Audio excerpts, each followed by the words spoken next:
रमन राघव एक ऐसा नाम जिसने पुलिस और पूरी मुंबई की रातों की नींदें उड़ा दी थी, और क्यों उसकी फांसी की सज़ा को बदलकर बाद में उम्र कैद किया गया। Welcome to my channel. Raman Raghav, जिसे साइको रमन के नाम से भी जाना जाता है, 1960 के दशक में वह एक इनफेमस सीरियल किलर था और उसका असली नाम सिंधी दलवाई था।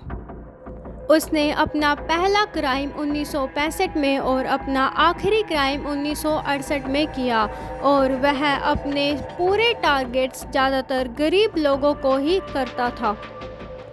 रमन का जन्म 1929 के आसपास हुआ था और उसने अपनी किलिंग्स 1965 के दशक में शुरू की थी। वह ज़्यादातर गरीब लोगों और होमलेस लोगों को ही अपना शिकार बनाता था, और वह उन सभी लोगों के सिर पर हथौड़े से वार करता था।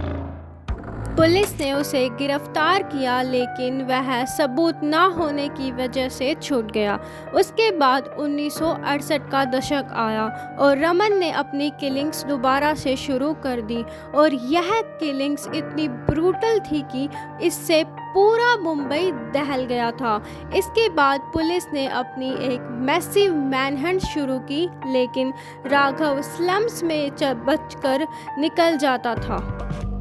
लेकिन 1959 में उसे तब अरेस्ट किया गया जब उसने एक कांस्टेबल पर हमला किया, और इसके बाद उसने अपने सारे क्राइम्स को बहुत ही कामली मान लिया।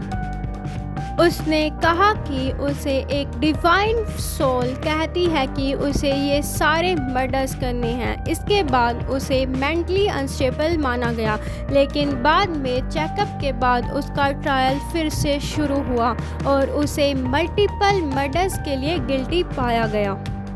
पहले कोर्ट ने उसे डेथ सेंटेंस सुनाया, लेकिन उसके मेंटली अनफिट होने की वजह से उसकी इस सज़ा को लाइफ इम्प्रिजमेंट में बदल दिया गया, और बाद में किडनी फेलियर की वजह से रमन राघव की जेल में ही डेथ हो गई।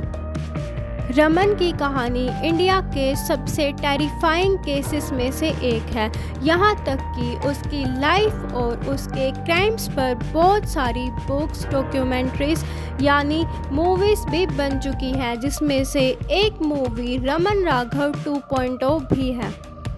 यहाँ तक कि यह केस आज भी क्रिमिनल साइकोलॉजी को समझने और इंडियन लॉ के इन्फोर्समेंट को समझने के लिए आज भी स्टडी किया जाता है।